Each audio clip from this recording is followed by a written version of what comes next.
Que bom, né? A presença de Deus.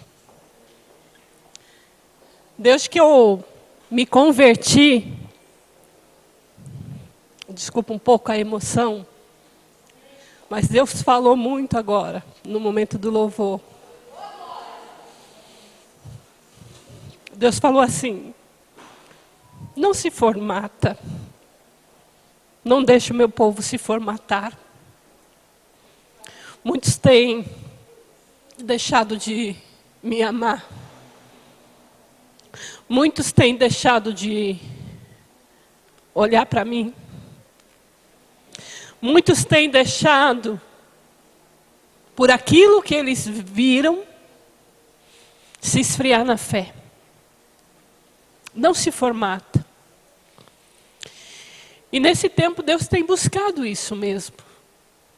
Deus sempre buscou uma igreja relevante no reino. Não é atuante, né? Não é aquela coisa de você vir e você querer ser algo que Deus não te fez para isso. Na tua pequenez, Deus vai te usar. Amém? Naquilo que Deus te formou, Deus vai te usar.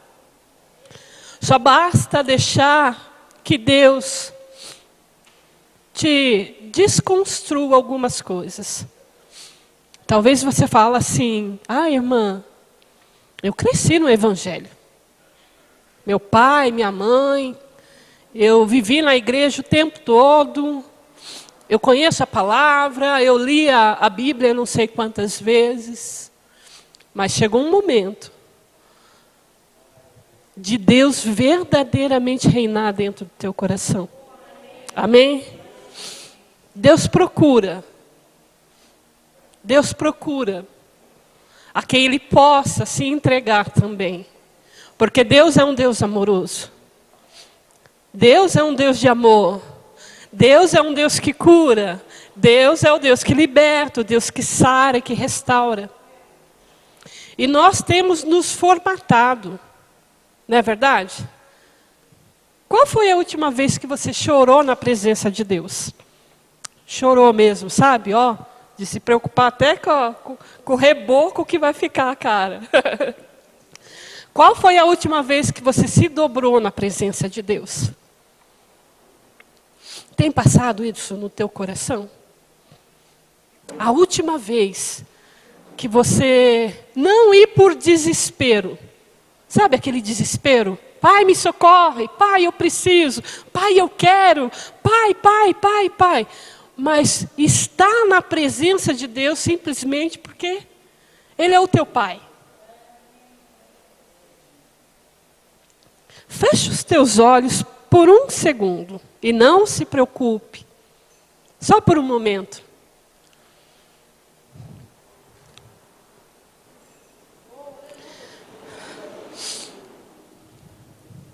Ele ainda faz. Você não precisa que eu fale algo. Você não precisa de um sentimento, de um louvor, embora o louvor aquebrante o nosso coração. Você precisa entender que Ele está com os teus ouvidos atentos a ouvir o teu clamor nesta noite. Talvez para muitos a tua voz ainda não tem importância, mas para Deus tem. Para Deus tem. Fale com Deus por um momento. Não formata, não. Não crie um rótulo, um modo de se expressar. Simplesmente chame Ele de Pai. Talvez a única voz, ou melhor, a única voz que você precisa ouvir hoje é a voz de Deus. Porque é Ele que vai restaurar. É Ele que vai curar. É Ele que vai libertar. Há cativos que precisam ser libertos. Liberto do quê? Da apostasia, do esfriamento. Você vivenciou muitas coisas na presença de Deus, mas se esfriou. Porque você olhou com os olhos naturais e não com os olhos da fé. Senhor, eu oro por nós nessa noite, Pai. Eu oro, Senhor Jesus, para que todo sentimento formatado, para tudo aquilo, Senhor Jesus, que nós aprendemos e que não vem de Ti, Senhor. Todas as barreiras, em nome do Senhor Jesus, sejam quebradas. Tudo aquilo que nos separa de Ti, ó Deus. Nós não saímos, Pai, da nossa casa, Senhor Jesus, para cumprir, Senhor Jesus, um ritual. Nós saímos, Senhor, da nossa casa para Te adorar e para Te bendizer, Senhor. Para dizer, Senhor, que Tu pode reinar na nossa vida. O Senhor tem liberdade, Senhor, para entrar e mudar toda a história. O Senhor tem liberdade para entrar e aquebrantar o nosso coração. O Senhor tem liberdade para reinar dentro de nós, Pai. Em o nome do Senhor Jesus. Em o nome do Senhor Jesus. Amém. Amém. Glória a Deus. Glória a Deus. O Senhor é bom. Amém? O Senhor é bom, em todo tempo o Senhor é bom, em todo tempo o Senhor é bom. Até mesmo nas lutas, né? Já fez um exame de consciência e viu as lutas do seu passado? O quanto o Senhor foi bom? O quanto o Senhor foi misericordioso? Até nas lutas, até na correção, até no desespero o Senhor é bom. E Deus veio falar nessa tarde, né? Porque a gente foi pega meio que de surpresa, né? Era para a Selma pregar nessa noite, né? Para quem não me conhece, eu me chamo Claudineia. Estou no ministério aqui para a glória de Deus. Amo a casa do Senhor, porque é aqui que Deus me corrige. É aqui que eu tenho amigas, amigos em Cristo. Aqui que eu oro também. Aqui que eu vejo as dificuldades. Meu esposo. Meu filho Fábio, a Maria Isabel. Fábio vai fazer 24, filho? Depois dos 20 a gente perde a conta. Mas eu acho que é 24, né, filho? E a Maria Isabel, né, que vai fazer 12 anos. 25 anos de casado. 25 anos que a gente teve que enxergar além da medida, né? Ah, e a minha filha na festa daqui. A gente, quando ama, a gente não sabe quem é filho e quem é filha, né? Assim, filho de sangue, né? A Paulinha que eu amo e toda uma igreja, sabe? Deus ensina a gente a amar, não é verdade? Não é dom nosso, vem de Deus, né? E, como eu estava falando, há 25 anos a gente está casado e por muitas diversas, e assim vai ser. O nosso olhar tem que ser um olhar de fé, não é verdade? Assim também com os irmãos. Assim também com o esposo, na casa. E Deus falou muito nessa tarde sobre como a gente enxerga as coisas. Né? Como que você tem visto as coisas que Deus tem feito? Como que você tem visto as pessoas que te cercam? É com o olhar de Cristo? Pode olhar do ladinho do irmão e falar, ô irmão, aí, como será que eu tenho visto você? A gente tem criado uma maneira muito crítica de ser, não é verdade? Amém? É crítico no nosso olhar, não é? A gente já bate o olho e já começa a falar da pessoa, né? Bater o olho, quem é mais arrumadinho aí? Aí bate aí uma irmã que vive de cabelo preso e fala assim, a irmã aí precisa se cuidar. Quem é mais rapazinho, vê o irmão de short e chinelo, já fala, irmão. Crítico, a gente tem um olhar crítico. O mundo faz a gente ser crítico, competitivo no trabalho, né? Você vê alguém no trabalho se dando bem, você logo corre atrás. Não vou ficar por baixo, não. E esse olhar? Você já viu na Bíblia, já leu diversas vezes o olhar de Cristo? Eu não esqueço daquela passagem de quando Pedro nega Jesus. Jesus não falou nada. Jesus apenas olhou. Apenas olhou. E Pedro se recordou daquilo que Jesus tinha falado. Jesus tinha dito que ele ia negar por 3 vezes.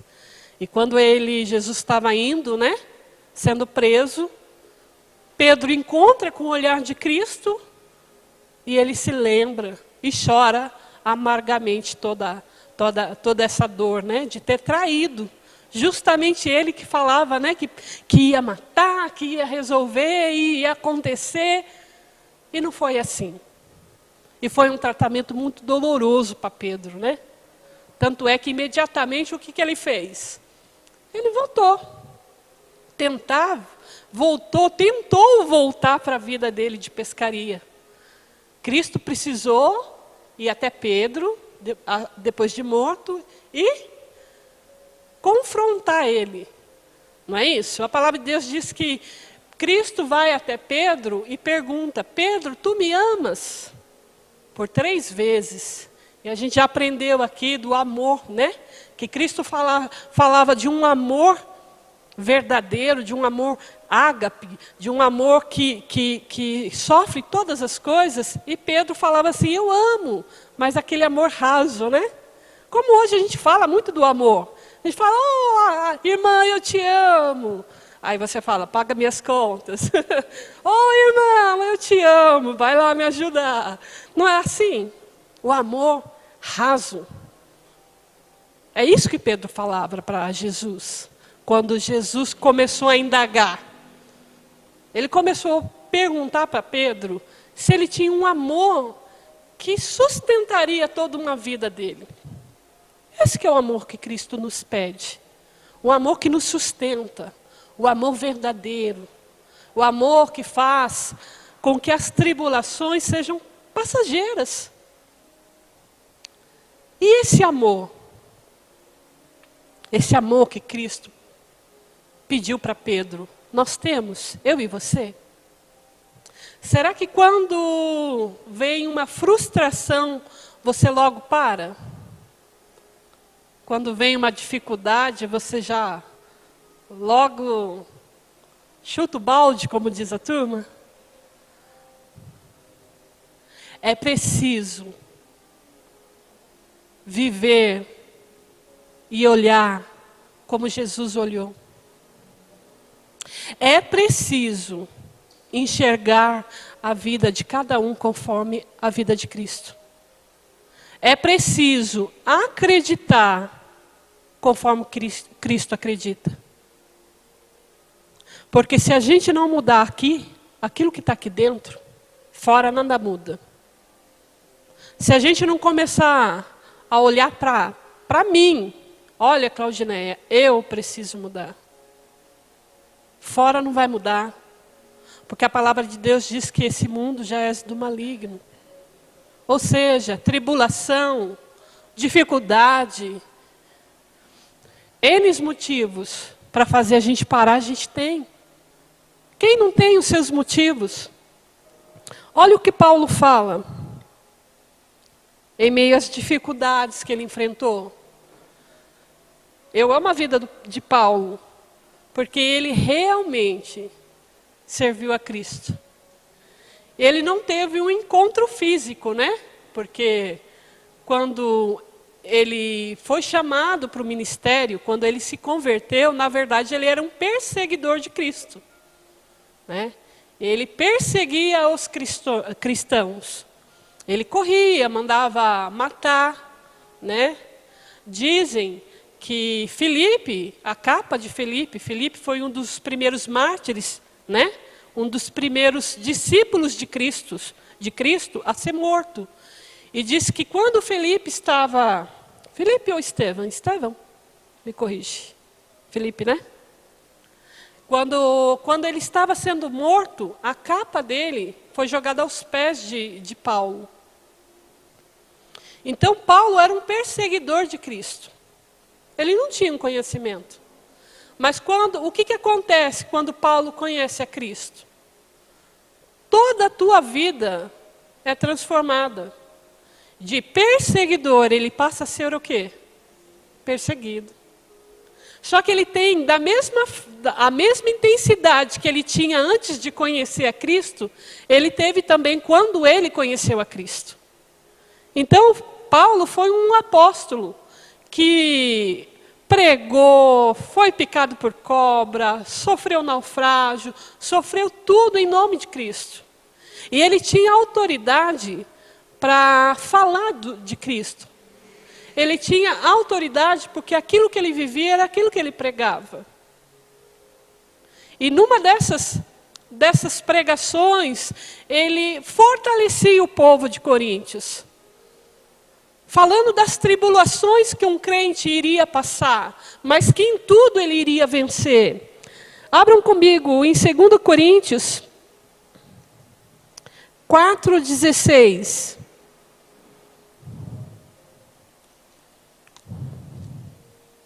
Ou melhor, vamos ler um pouquinho a mais. Vamos começar no 4. Só para a gente ter noção daquilo que Paulo pregava. Amém?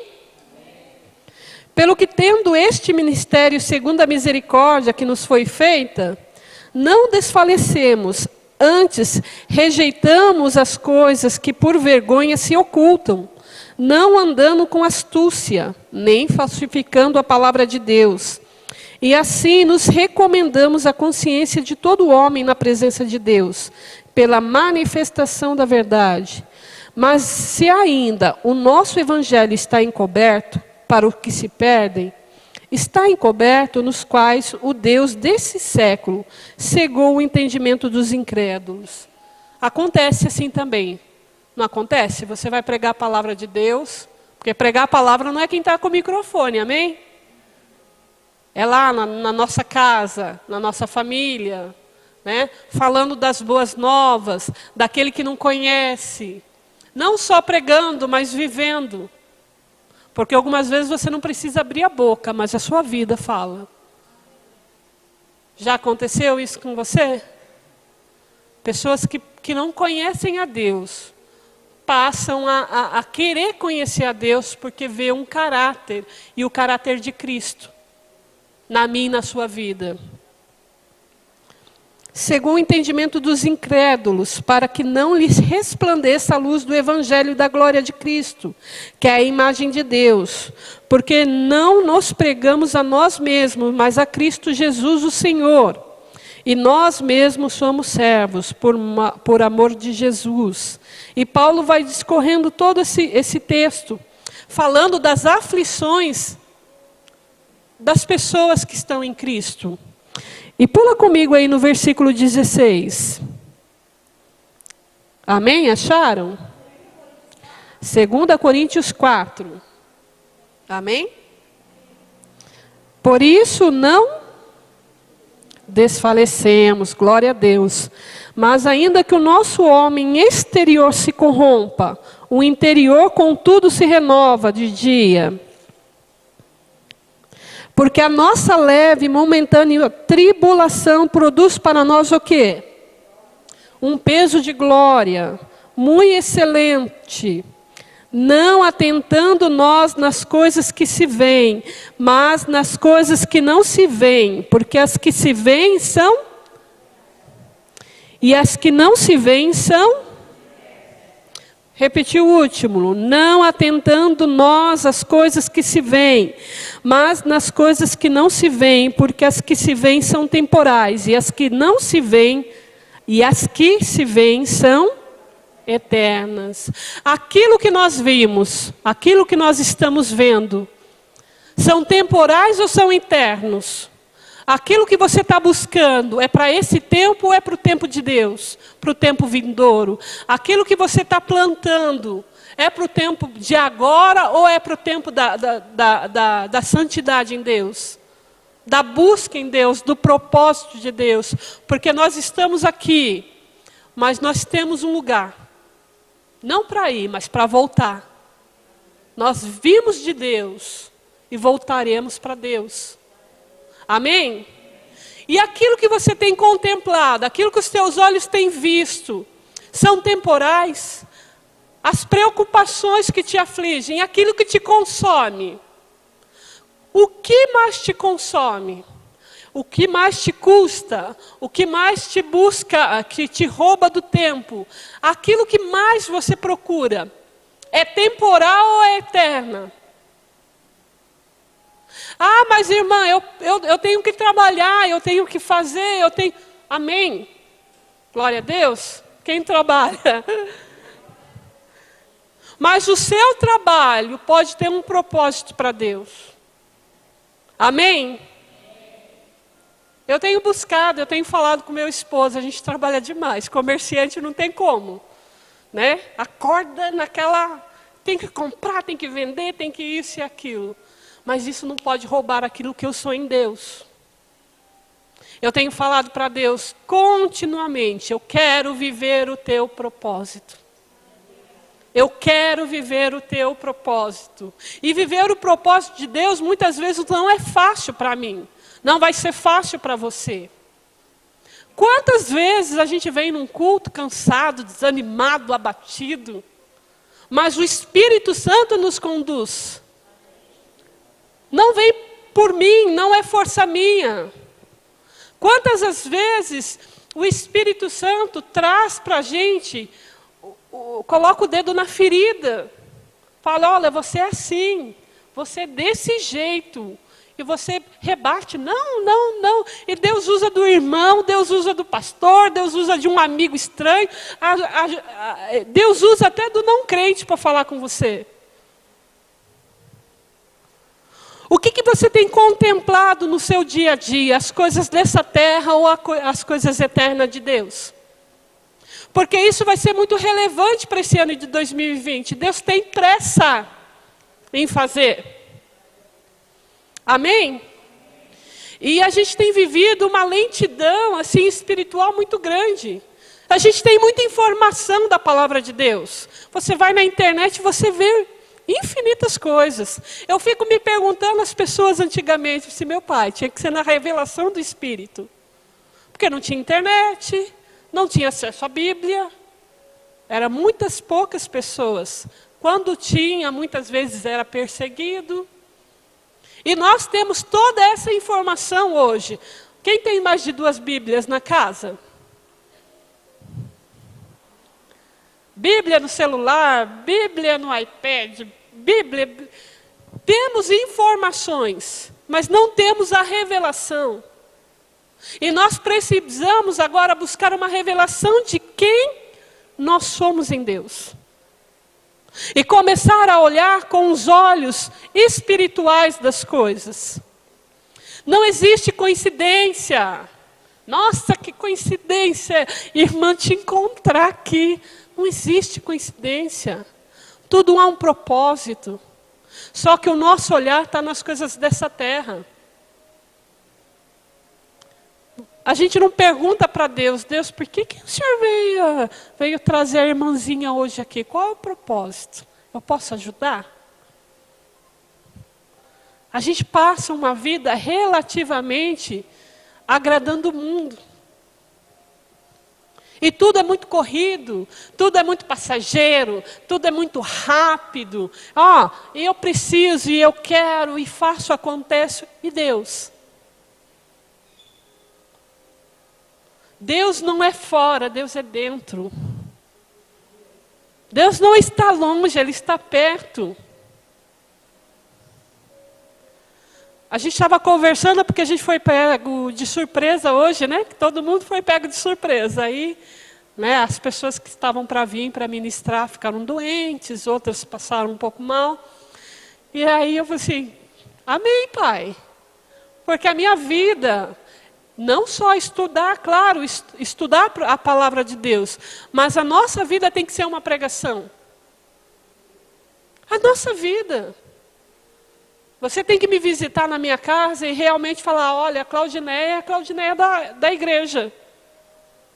Não é da igreja a Claudineia e a outra Claudineia lá em casa. Não existe, Deus não tem. Não temos mais tempo e espaço para viver um evangelho raso. Não temos. Não temos mais tempo. E por isso Deus hoje, nesta noite, Ele quer limpar tudo aquilo que tem nos roubado. Deus quer tirar essa trave, esse tapume dos nossos olhos. E fazer com que começamos a olhar com o olhar de Cristo. E fazer com que nós possamos a viver como Cristo realmente nos destinou. Há uma boa semente a ser plantada nesta noite. Há uma boa semente. E ele vai frutificar no tempo certo. Ele vai produzir um fruto. Só que não é externo, é interno. Não é o oba-oba mais, e sim, Deus, eu realmente preciso de Ti. O trabalhar de Deus é constante em nós. Só que as adversidades da nossa vida nos roubam aquilo que é o propósito de Deus. Quantas vezes você se chateou por alguma coisa? Olhou com os olhos da carne. Quantas vezes você esperou algo em troca? Olhou com os olhos da carne. Jesus, em toda a tua existência, Ele fez esperando troca? Ele curou esperando uma retribuição? Ele chamou de Judas, aquela pessoa que traiu, de amigo. Jesus era hipócrita? Não. Quando Jesus chamou Judas de amigo, era porque ele via com os olhos da fé. E o meu e o seu olhar? Tem sido com os olhos de misericórdia? Ou com os olhos da carne? Bem carne, bem assim. É preciso entrar nesse novo tempo. E a resposta, quem vai dar, vai ser você. E entrar nesse novo tempo, esse tempo de graça, esse tempo de cura, esse tempo de restauração, é você aceitar aqui dentro.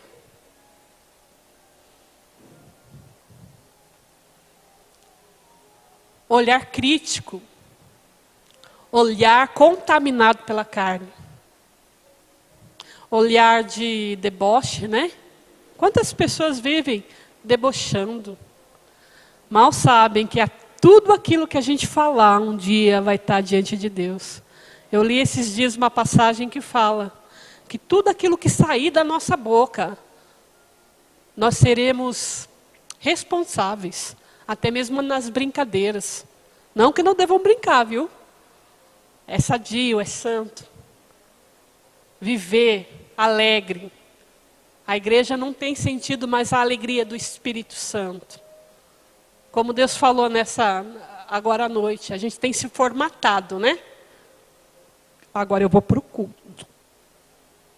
E fica ali. Bom, tem gente que é assim. Eu tenho um irmão que se você ficar, é uma bênção ele, é uma bênção mesmo. Mas se você ficar 40 minutos, ele fica 40 minutos. Tá, ô Dori, tá sol, né? Tá sol. Tá chuva, né, Dori? Tá chovendo. Ele é assim, ele é desse jeito, quietinho, no canto dele. E Deus fez ele assim. Mas eu que sou um pouco mais agitada, eu sento, levanto. Dori, quer café? Dori, quer almoçar? Dori. E ele, não, obrigado. Não. É o jeito dele. Eu não estou falando de uma manifestação externa, amém? Estão entendendo? Mas é interna. É aquilo que Deus quer fazer na sua maneira de ser. Se você foi feito para pular, para gritar, para... glória a Deus. Se você foi feito para dobrar os joelhos e ficar em oração, glória a Deus. Mas a manifestação que Deus exige de mim, de você, é um quebrantamento do nosso coração. Há quebrantamento. A vivência verdadeira da palavra, não a palavra externa, mas a palavra interna. Aquilo que nos cura diariamente. Ninguém tem o poder de mudar a vida de ninguém, a não ser Cristo. Nós não podemos mudar as pessoas. E isso é um olhar crítico. A gente já olha querendo mudar. Nossa, mas o irmão, mas a irmã, mas a minha patroa, mas o meu patrão. Ore pela vida deles. Abençoe a vida deles. e cuide. Amém? Deus quer restaurar, mas Ele precisa tirar do nosso coração esse olhar crítico. Assim como Paulo falou, não olhando para as coisas que são passageiras, temporais, aquilo que se perde, mas aquilo que é eterno. Não olhando para as coisas que se perdem aqui na terra. E nós temos nos desviado constantemente. Sabe por quê? Porque o mundo está tentando nos consumir, igreja. O mundo está tentando roubar aquilo que é de Deus. E em todo momento ele vai querer fazer isso. Seja no teu trabalho, seja no teu namoro, seja no teu casamento, seja no teu emprego. Se você não tiver revestido da palavra de Deus, se você não tiver firmado na palavra de Deus, o mundo vai te consumir, vai me consumir. Porque os dias são maus, Jesus Cristo verdadeiramente está voltando. E a igreja não tem se atentado, não tem olhado para os sinais, não tem olhado para a volta de Cristo. A gente sempre ouviu, e nunca se atentou que a volta de Cristo também pode ser hoje para mim, pode ser para você. E aquilo que você plantou, aquilo que você vivenciou em Deus, um dia vai ter um peso, ou de glória ou não. O trabalhar de Deus. Glória a Deus. O que te custa? O que tem custado a tua vida? O que tem custado o teu tempo? O que tem custado o teu empenho, a tua dedicação? Tem gente que vive de amargura. Tem gente que vive de passado. Já viu gente assim? Ah, mas o meu marido me traiu. Ah, mas isso. Ah, mas aquilo. Vive se consumindo por uma dor que não é mais dela. Vive se consumindo por algo que Cristo já levou. O que tem te roubado o tempo é temporal ou é eterno? Podemos trabalhar e vamos trabalhar, e isso é honra para Deus. Né? Tem gente que pensa que não, né? Tem gente que pensa que não, tem gente que pensa que... Amém. Glória a Deus por isso. Trabalho digno. Mas o seu trabalho tem um peso de honra para Deus? Ou tem um peso de desonra? Há uma graça muito grande nessa noite. E Deus quer nos transformar. Deus quer nos restaurar. Deus quer nos curar, sim. Existe esse tempo, e esse tempo de transição, de cura, de restauração para a casa do Senhor. Precisa ser aqui dentro, não pode ser externo. Externo é temporal, aqui dentro é eterno. Fora é temporal, vai passar. Agora, aquilo que eu trago vai ser eterno. A palavra de Deus diz que se os meus olhos são maus, todo o meu corpo será mau.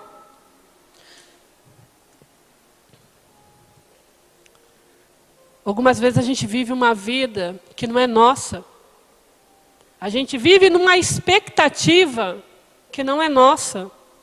A gente vive num formato que não é nosso. Ah, mas quando eu casar. Ah, mas quando eu enriquecer. Ah, mas quando...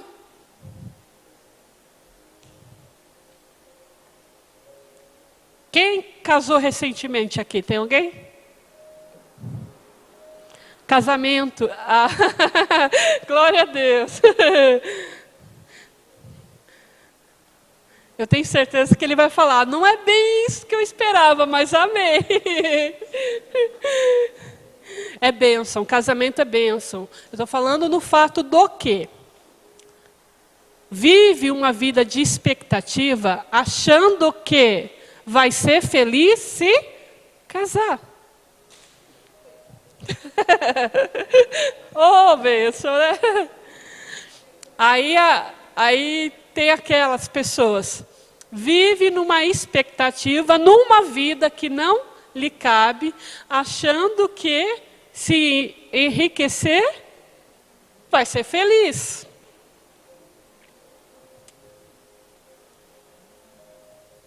Vive uma vida que não é sua. Vive uma vida que não foi Deus que lhe proporcionou. Não ainda no momento. A palavra de Deus fala que os solteiros vivam para o Senhor. Então, os solteiros aí, o que é para fazer?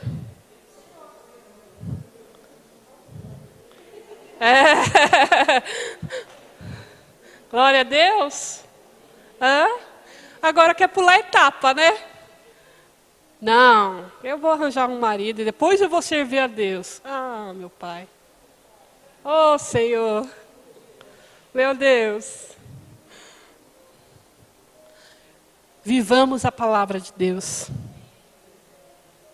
Ela nos corrige, mas ela nos leva para um propósito. E a palavra e o propósito de Deus é perfeito, é agradável.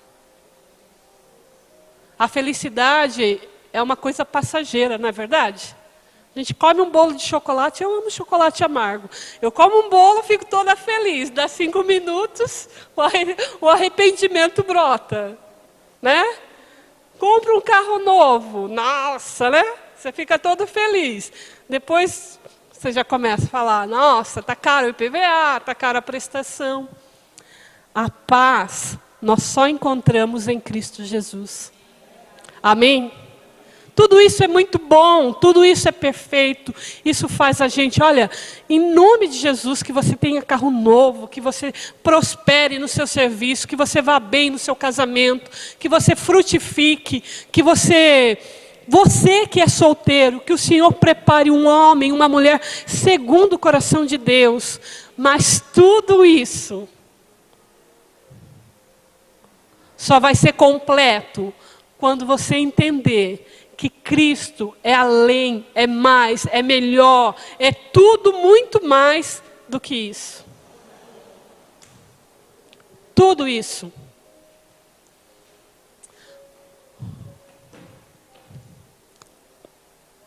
Glória a Deus. Glória a Deus. Glórias a Ti, Senhor. Há pessoas que perderam a intimidade com Deus.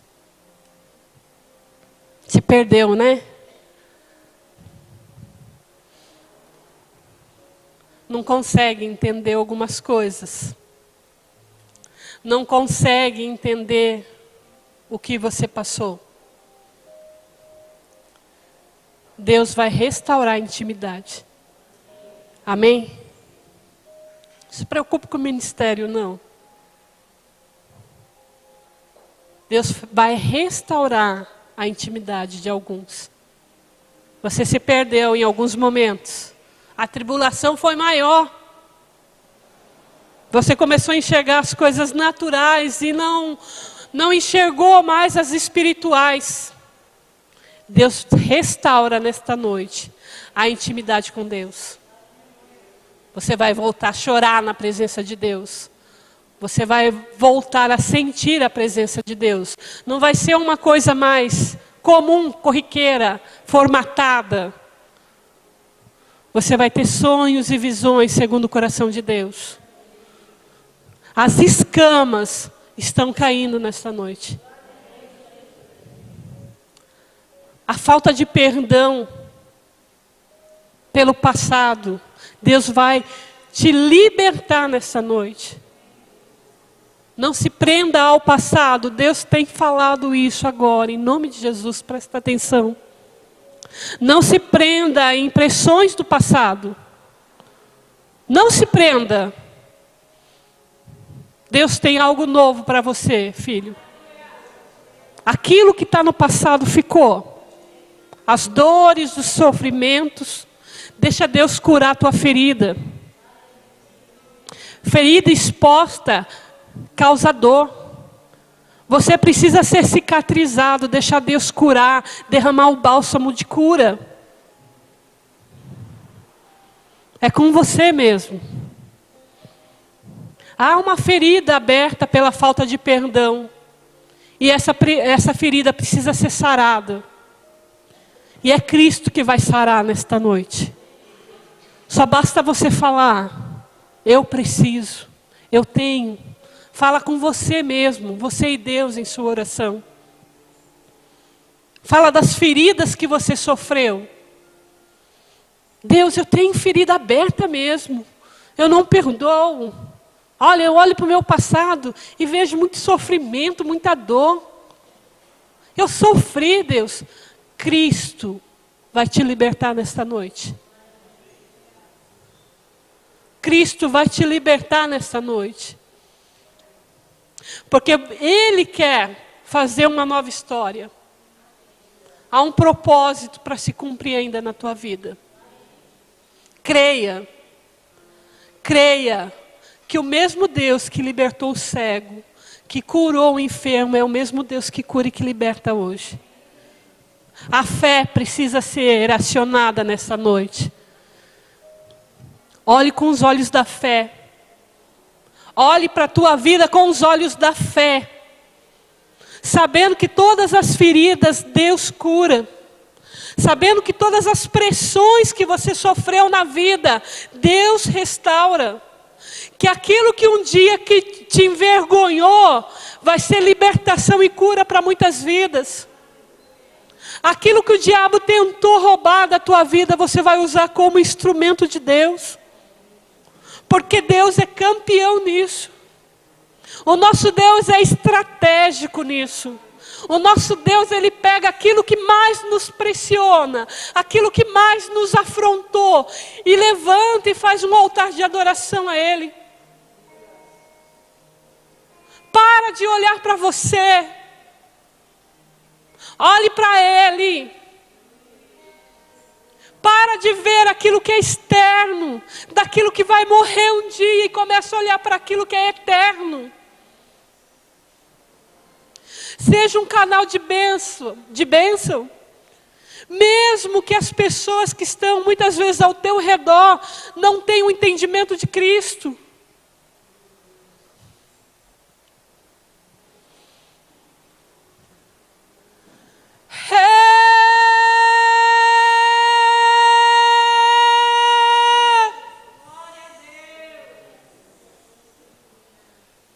Santo Deus.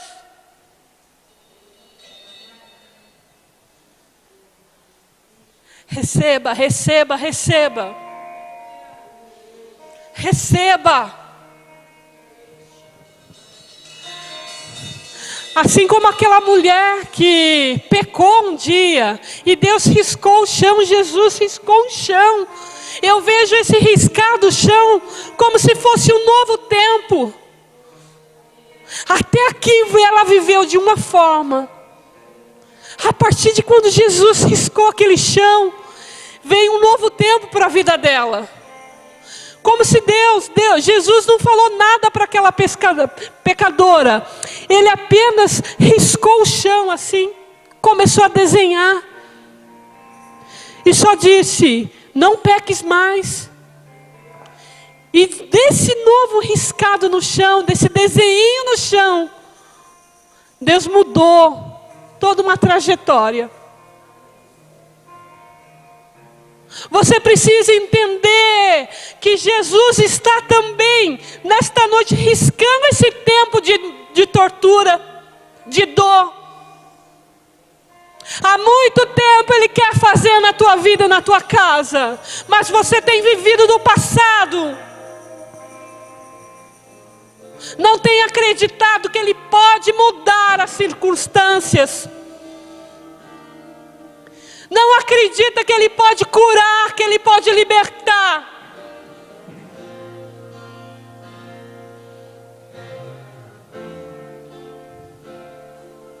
Uma palavra só tua. Uma palavra só tua. E Ele pode mudar toda essa circunstância. Ah, menina linda de Cristo. Ah, menina linda de Cristo. Tem voltado ao passado pelas tormentas que sentiu um dia. Há um novo de Deus para a tua vida. Há um novo tempo. Há um novo tempo. Há um novo tempo. É um novo tempo. Há um novo tempo. Liberte-se de todo o passado. Ah, mas a tua mãe. É você e Deus. É você e Cristo nesta noite.